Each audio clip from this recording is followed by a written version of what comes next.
Hello, and I welcome you all to my YouTube channel. අයිබෝවන් මම ඔබ සැම මගේ YouTube channel එකට සාදරයෙන් පිළිගන්නවා. හොඳයි. අද දවසේදී අපි කතා කරන්න යන්නේ කෝසල් මූඩ් පාඩමේ 4 වෙනි කොටස. දැන් ඔබට මං ඉක්මනින් මෙතෙක් කරපු කොටස් ටික එක වාක්‍යයකින් මතක් කරලා දෙන්න. අපි ගත්ත පළවෙනියෙන් ඉගෙන ගත්තේ වර්තමාන කාලයේ යම් කිසි දෙයක් වෙන කෙනෙක් ලවා කරව ගන්නවා කියන එක. දැන් අපේ කොණ්ඩේ වෙවිලා තියෙනවා මම මගේ කොණ්ඩේ කප්පෝ ගන්නවා. ඒතර අපි ඒක කිව්වේ I have my hair cut. ඕනනම් ඉතින් by a barber කියලා කියන්නත් පුළුවන්.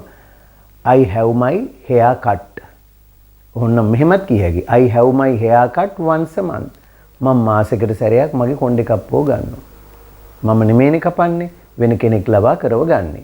එතකොට ඒ වගේ ඒ වාක්‍යය අපි ඊළඟට ඉගෙන ගත්ත ප්‍රශ්නයක් හැදෙන හැටි. මොකද්ද?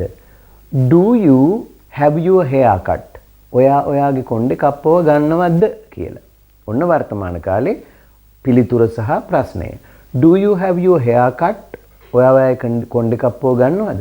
Yes, I have my hair cut. ඔන්න වර්තමාන කාලේ. ඊළඟට අපි ඉගෙන ගත්ත අතීතය. I had my hair cut yesterday. මම ඊයේ මගේ කොණ්ඩේ කප්පව ගත්තා. ඔක තමයි දෙවෙනියට ඉගෙන ගත්තේ. අතීත කාලේ. ඒකෙත් ප්‍රශ්නේ ඇහුවේ ඔයාගේ කොණ්ඩේ කප්පව ගත්තද ඊයේ? Did you have your hair cut yesterday? Did you have your hair cut yesterday? ඊළඟට අපි ගත්තේ තුන්වෙනි වර්ගය. ඒ කියන්නේ අනාගත කාලය. I will have my hair cut tomorrow. මම හෙට මගේ කොණ්ඩේ කප්පව ගන්නම්. එතකොට ඒක ප්‍රශ්නේ හැදුවේ ඔයා හෙට ඔයාගේ කොණ්ඩේ කප්පව ගන්නවද? Will you have your hair cut tomorrow? ඔන්න මෙතෙක් ඉගෙනගත්තු පාඩම. දැන් අපි ඊළඟට ඉගෙන ගත්තවාට මතක ඇති want එකයි going to එකයි දාලා. ඒ කොටසත් මතක් කරලා ඉන්නම්කෝ. I want to have my hair cut. මට මගේ කොණ්ඩේ කප්පව ගන්න ඕනේ.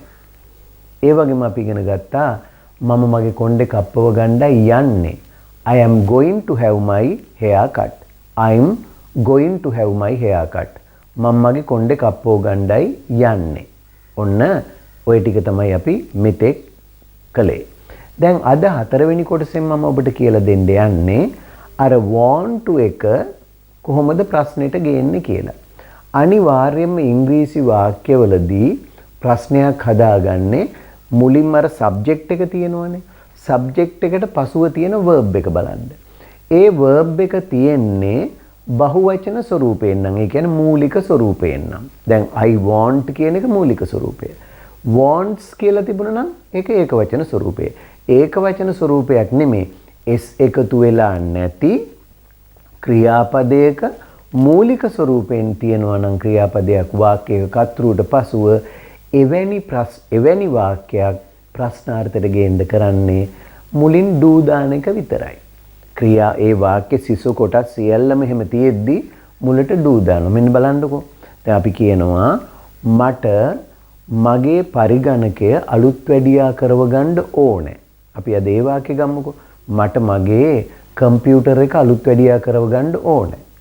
අපි ඒතර ඒක කියන හැටි ඉගෙන ගත්තනේ.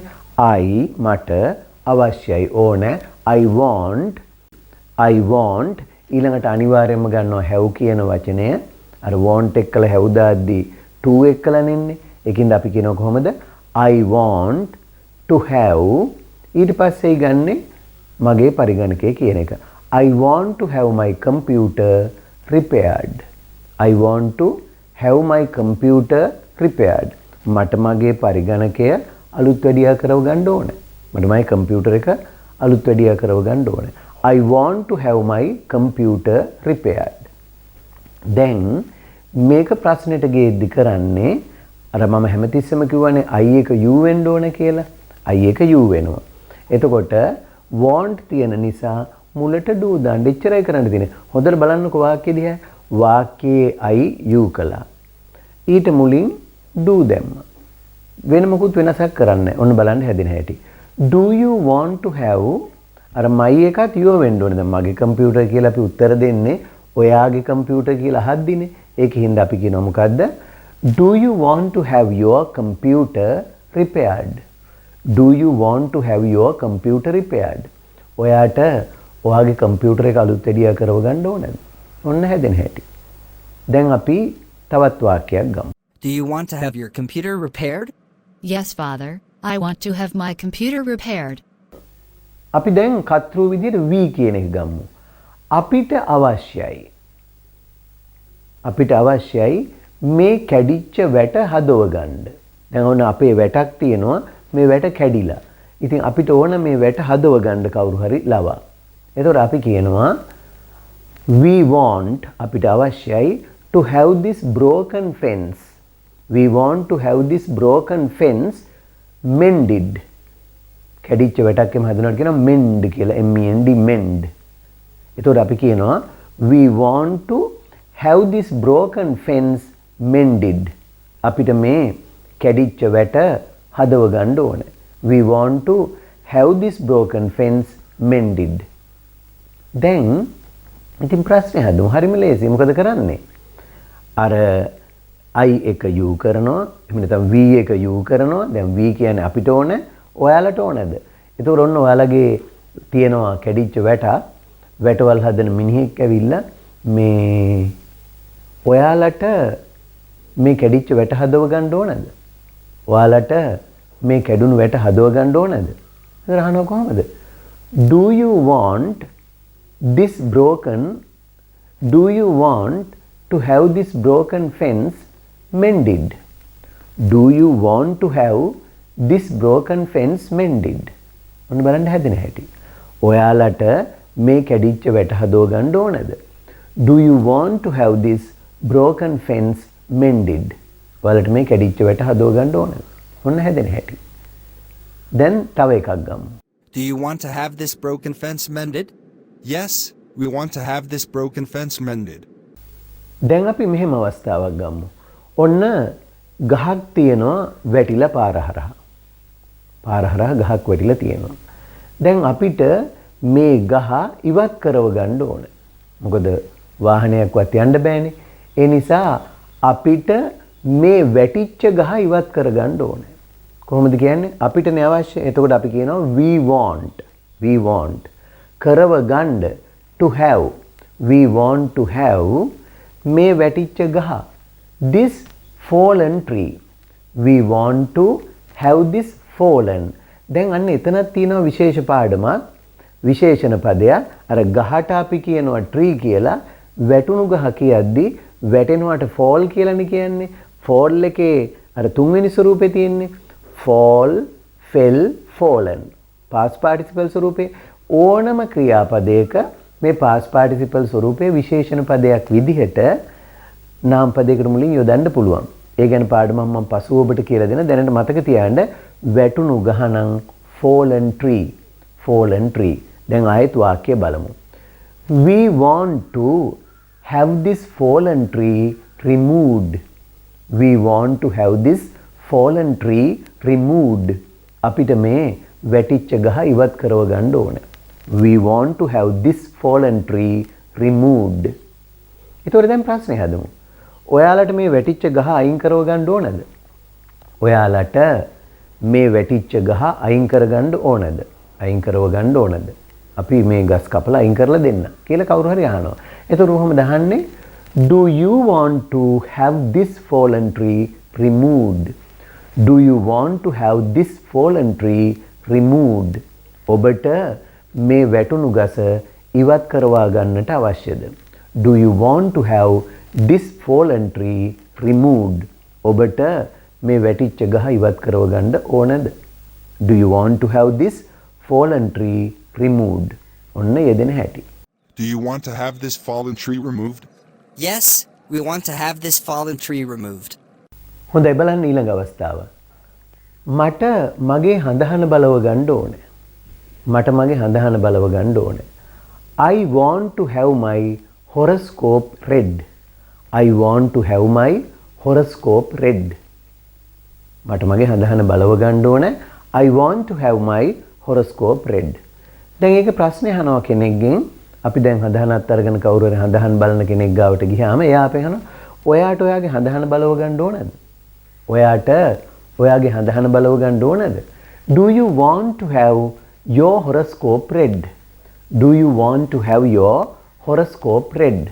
ඔයාට ඔයාගේ හඳහන බලව ගන්න ඕනද? Do you want to have your horoscope read? ඔයාට ඔයාගේ හඳහන බලව ගන්න ඕනද? ඔන්න ඒක හදන හැටි. මුලට do දානවා. I එකත් we එකත් you බවට පත් කරනවා. we එක you කරන්නේ ඔයාලට අවශ්‍යද? Yes, we want. ඔයාට අවශ්‍යද? Do you want? හරි. එතකොට yes, I want. ඔබට අවශ්‍යද? ඔයාලට අවශ්‍යද? මොකද ඔබ නුඹ නුඹලා කියන දෙකටම you කියන එකන ගන්නෙ. we එකක් you වෙනවා, I එකත් you වෙනවා. Do you want to have your horoscope read? Yes, I want to have my horoscope read. හොඳයි බලන්න ඊළඟ එක අපිට අපේ වත්ත සුද්ධ කරව ගන්න ඕනේ. වත්ත කැලෑ වැහිලා අපිට මේ වත්ත ටිකක් කුණු එහෙම තියෙනවා මේ ඉවත් කරලා සුද්ධ කරව ගන්න ඕනේ. ඒතර අපි කියනවා we want to have our garden cleaned. We want to have our garden cleaned. අපිට අපේ වත්ත සුද්ධ කරව ගන්න ඕනේ. එහෙනම් දැන් ප්‍රශ්නේ හදමු. ඔබට ඔබේ වත්ත සුද්ධ කරව ගන්න ඕනද? ඔයාලට මේ ඔයාලගේ වත්ත සුද්ධ කරව ගන්න ඕනද? එතකොට කොහොමද අහන්නේ?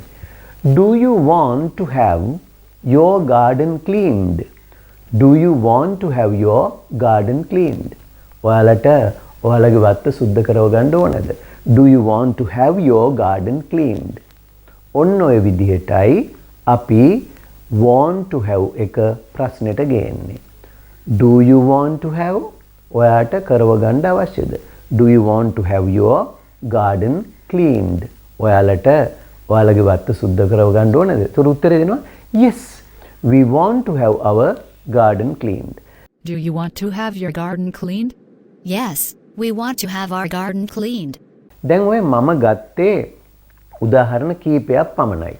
ඔබට පුළුවන් මේ රටාවට අනුව මේ ක්‍රියාවයි කර්මයයි දෙක වෙනස් කරලා ඕන තරම් වාක්‍ය හදාගන්න.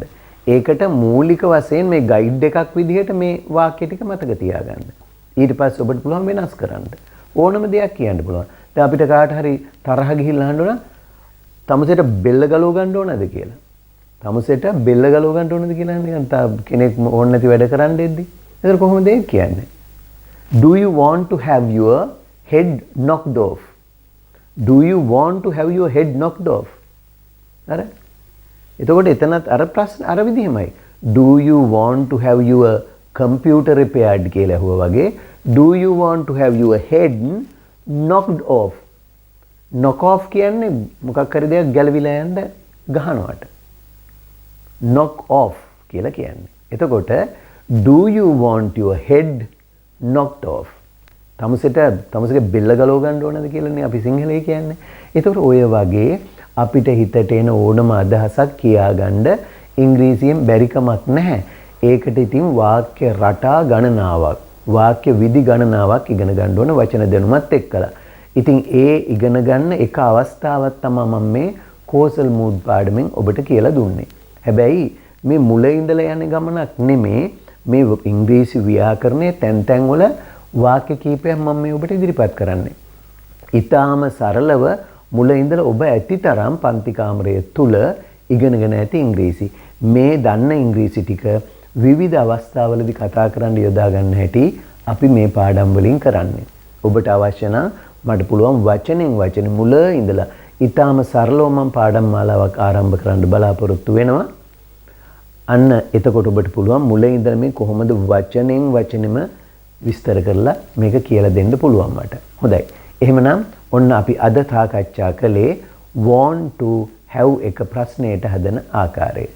I want to have, do you want to have වෙනවා. We want to have, do you want to have වෙනවා.